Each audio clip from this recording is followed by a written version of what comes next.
Patendid kaitsevad leiutisi ja nad võiksid tegelikult oma iseloomu ja sisu poolest kaitsta selle ettevõtte, kelle patendiga siis tegemist on, tehnoloogilist ärieelist. Ehk siis patendis peaks olema kirjas midagi sellist, mis on tegelikult ettevõttele äriliselt väärtuslik või kui sellest natukene sammukene tagasi tulla, midagi sellist, mis on ettevõtte kliendile päriselt väärtuslik. Ehk siis see on see osa ettevõtte üldistest protsessidest, mis tagab selle unikaalse väärtuspakkumise, mida keegi teine siis sellele kliendirühmale pakkuda ei saa. Leiutis või pigemini patendikirjeldus peaks kirjeldama lahendust mingisugusele probleemile. Ehk siis eriti Euroopa ruumis me vaatame selliste probleemlahenduspaaridena patente.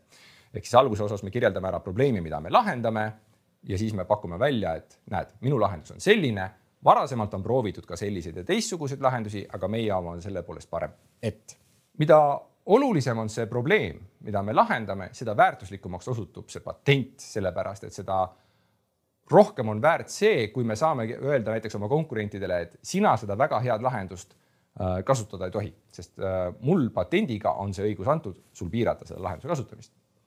Mis me teha võime tegelikult on ka see teema, et mitte öelda, et ära tee, vaid me võime öelda, et okei, tee, aga näiteks maksa sellest mulle litsentsitasu, et iga oma müüdud ühiku pealt näiteks mingisugune protsent. Ehk siis ta muutub kontrolli instrumendiks. Patendi võlu või siis teise poolt vaadates tema nii-öelda see piin seisneb selles, et ta tegelikult sellist õigust piirata teiste liikumist annab meile kuni 20 aastaks. Ja see võib osutuda väga väärtuslikuks. Siin õnneks on süsteemi sisse ehitatud sellised tasakaalud ja instrumendid, et me seda süsteemi võimalikult nagu ei kuritarvitaks. Näiteks me peame maksma igal aastal selle õiguse elus hoidmise eest ja see tasu läheb iga aasta järjest suuremaks. Ehk siis meile peaks olema tegelikult see äriliselt mõistlik seda tasu maksta, ehk siis me teeniksime päriselt selle patendi pealt tulu, et seda nagu elus hoida. Et kui see ei ole meie jaoks enam äriliselt mõistlik, me peaksime selle patendi vabaks andma ja siis muutub selles olev informatsioon tegelikult kõikidele ettevõtetele ja inseneridele ja leiutajatele, innovaatoritele vabalt kasutatavaks. Nad võivad panna selle oma toote sisse ja arendada sellest välja uusi ja veel ägedamaid innovatsioone.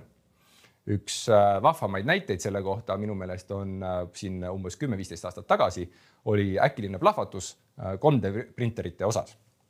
Tekkis metsikutes kogustes igasuguseid sõltumatud ja ettevõtte baasil 3D printerite arendajad, olid printerid, mis printisid teisi printereid ja nii edasi. Aga 3D printerid kui tehnoloogia oli tegelikult olemas ka 20 aastat enne seda juba 80. aastate lõpus eelmisel sajandil. Lihtsalt, mis nüüd juhtus, oli see, et patendid, mis seda tehnoloogiat kontrollisid, olulisemad neist said selleks ajaks lihtsalt otsa. Ja nüüd see informatsioon, mis neis patentides oli, muutus kõigile vabalt kasutatavaks, et põhjustas innovaatilise plahvatuse. Ehk siis see on nagu patendisüsteemidesse sisse ehitatud selline mitte nagu viga, vaid pigem osa sellest väärtuspakkumisest, et leiutajal või innovaatoril on teatud piiratud aeg oma see investeering, mis ta selles leiutusse teinud on, tagasi teenida ja samas nii-öelda motiveerida tuleviku mõttes veelgi rohkem innoveerima. Aga tema innovatsioonid otse loomulikult toovad kasu ja häid tulemusi meile kõigile teistele ka. Oma leiutisele patendikaitse saamiseks peab see leiutis vastama 3 konkreetsele tingimusele. Esimene tingimus on, see peab olema uudne, ehk siis kogu maailma ajaloo mõttes täiesti uus kirjeldatud lahendus sellele probleemile. See ei ole võib-olla kõige keerulisem asi, mida ületada, sellepärast, et me võime oma selle lahenduse lihtsalt teinekord äkki kirjeldada niivõrd detailselt, et tõepoolest nii detailselt sellist asja enne kirjeldatud ei ole. See omakorda aga tähendab seda, et järelikult järgmine ettevõte või järgmine nii-öelda konkurent, kes seda tehnoloogiat üritab samamoodi ja kuidagimoodi ette võtta või seda probleemi lahendada, võib-olla kirjeldab oma selle lahenduse veel detailsemalt kui meie või siis natukene teise detailsusega ja sisuliselt tegelikult läheb meie patendist mööda. See kirjeldab patendi kaitse ulatust elik laiust. Mida üldisema printsiibina me saame oma lahendust kirjeldada, seda laiema meie kaitse ulatus ja seda rohkem peab konkurent vaeva nägema selleks, et sellest kaitsest potentsiaalselt mööda minna. Kui see kaitse on piisavalt lai, et sellest möödaminemine on väga kallis või keerukas, siis tegelikult võib olla lihtsam tulla meie juurde ja küsida litsentsi näiteks selle tehnoloogia kohta või siis turult väljuda.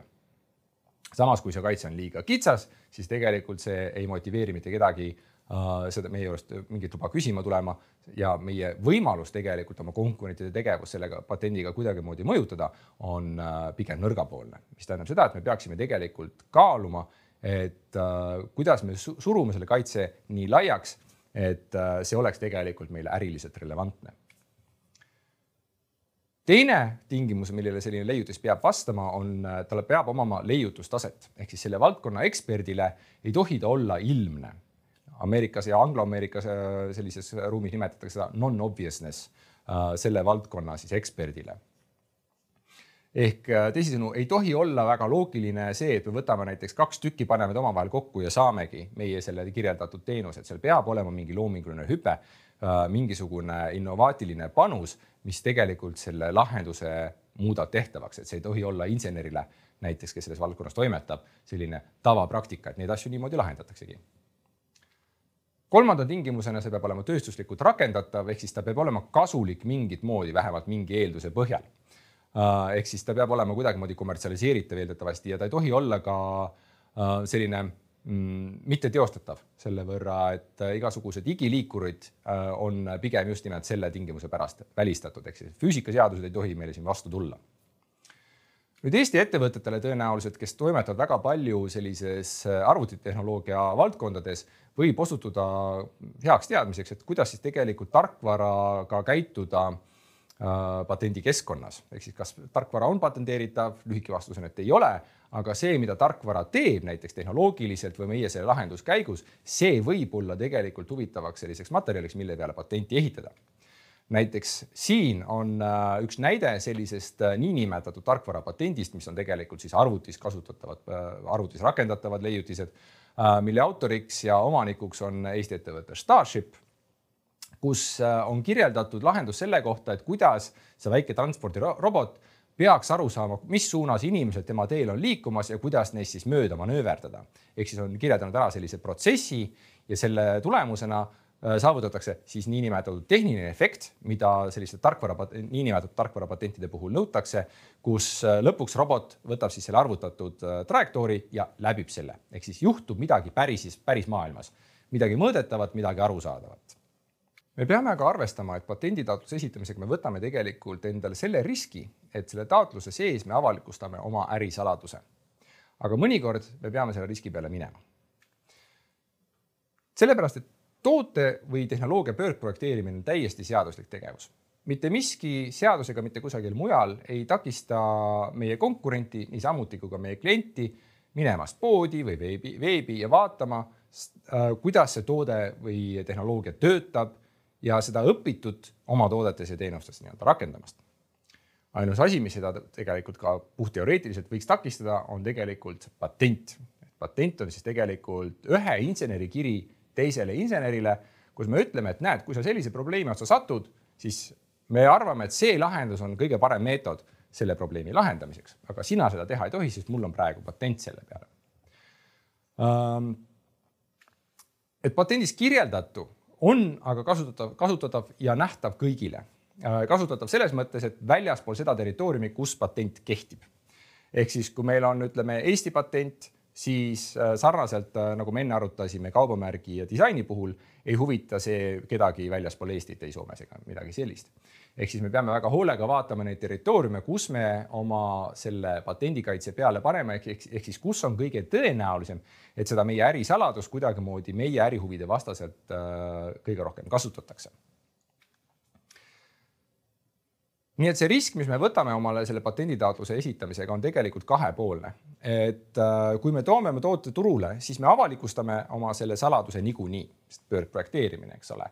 Aga samas, kui me näiteks otsustame patenteerida, aga me patenteerime selle liiga vara, ehk siis me anname põhimõtteliselt oma konkurentile teada, mida me teeme enne, kui see toode on turul, siis me anname neile tegelikult piisavalt aega selleks, et reageerida selle kaitse peale ja ehitada näiteks mingisugune konkureeriv väärtuspakkumine, mis võib-olla tingimata meie patenti ei riku. Nii et see peaks olema täiesti selgelt äristrateegiline otsus, mida ja millal me tegelikult patenteerime. Patendi puhul oleks olulisemaks selliseks tunnuseks on ajajoon, ehk siis see, et mis järjekorras me patentide puhul teeme. Üks peamisi soovitusi, mida me teeme, on, et kui patenditaotluse peale mõelda, siis tegelikult tuleks see patenditaotlus esitada vähemalt päev enne seda, kui see informatsioon, mida te kavatsete patenti panna, muutub avalikuks niikuinii. Sellepärast patendi seda uudsust kontrollitakse sellest kuupäevast tagasi, kus see patenditaotlus esitati. Nüüd, kui meil patenditaotlus on esitatud, siis 1 aasta jooksul peale patenditaotluse esitamist peaksime me ära valima ka kõik need ülejäänud riigid, kus me patendikaitset tahaksime ja esitama sinna oma patenditaotluse veel juurde. Seda nimetatakse prioriteedi aastaks. On olemas selline protsess nagu PCT, millega me saame selle tähtaja pikendada kuni 30 kuuni ehk siis 2,5 aastani. Ehk siis, et kui me oleme praegu, kaitseme oma selle, anname selle taotluse sisse ära, siis võib-olla meil ei ole veel täit selgust, et kuhu meie turg liigub, millistele turgudele me siseneme, kus kohas me näiteks tootma hakkame, kus kohas me müüma hakkame. Et selleni võib teinekord aega minna ja siis PCT protsess annab meil tegelikult sellise täiendavalt 1,5 aastat aega tegelikult oma strateegiat täpsustada. See on levinud taktika tegelikult sellistes väga tehnoloogiamahukates või teaduspõhistes ettevõtetes, kus kui tehnoloogia on väga varajases faasis, siis tegelikult tema arendustsükkel teinekord on 2-3 aastat. Aga selle 2-3 aasta jooksul, kui see tooda välja tuleb, tegelikult võib juba konkureerida tehnoloogia turul olla ja siis sellisel juhul me võime olema sunnitud tegelikult see patenditaotlust esitamas. Keskmiselt patenditaotluse menetlus võtab umbes 3-5 aastat. Viimastel andmetel praegu USA's võib see isegi võtta kuni 7 aastat, neil on see päris tugev selline backlog. Aga tegelikult seda protsessi on võimalik ka kiirendada nii USA's kui ka Euroopas, et Euroopas patendiametis näiteks saab lihtsalt esitada lihtne taotlus, et palun kiirendada seda protsessi ja me oleme näinud ka juhused, kus patent on kätte saadud umbes aastaga natukene peale. Aga teinekord ei ole vaja ka tegelikult olulisel määral kiirendada või kiirustada.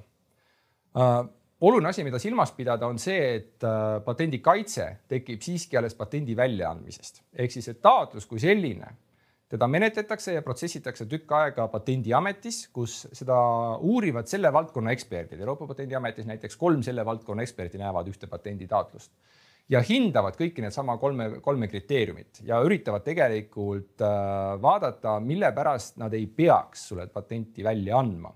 Ehk siis jällegi mäletate, siin on meil see innovatsiooni allasuruv efekt, ehk siis me ei peaks igale ühele, kes seda tahab, siiski seda nii-öelda sellist monopoli andma.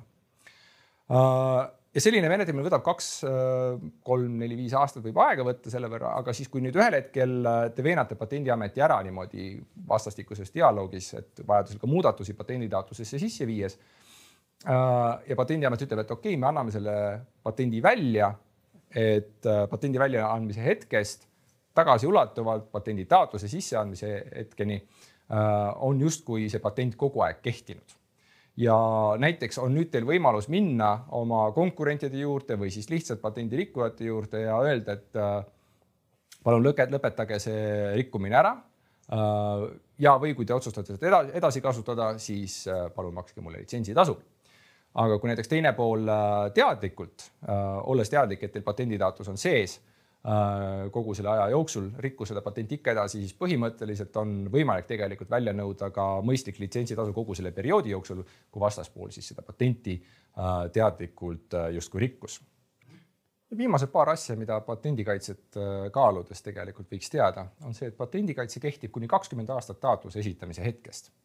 Aga selle patendi ja tema taotluse elus hoidmiseks tuleb tegelikult igal aastal maksta patendilõivu igal territooriumil, kus menetlus parasjagu käimas on. Nii et see summa summarum võib tegelikult minna natukene kallimaks, mis on osa süsteemi võluste sisse ehitatud ventiilidest. Et kui see patent või selle menetlemine ei ole enam ettevõtte jaoks äriliselt mõistlik, siis tegelikult ettevõte lõpetab monopoli hoidmisi ja see innovatsioon, mis selle patendi sisse kätketud on, muutub avalikkusele kasutatavaks. Aga see hinnaküsimus on suhteliselt sage ja tegelikult me oleme leidnud ettevõtetega, et selline rusika reeglina eelarvestamisel oma kaitsetegevusi võiks arvestada umbes 20-30 000 euroga ühe territooriumi kohta, kus siis Euroopa Liit on üks territoorium ja erinevad suured turud on siis järgnevad territooriumid, et näiteks USA, Jaapan, Hiina, Korea, Taiwan. Loodan, et sellest loengust oli sulle natukene kasu. Ja soovin sulle palju edu intellektuaalomandi kasutamisel oma ettevõtte kasvatamiseks tulevikus.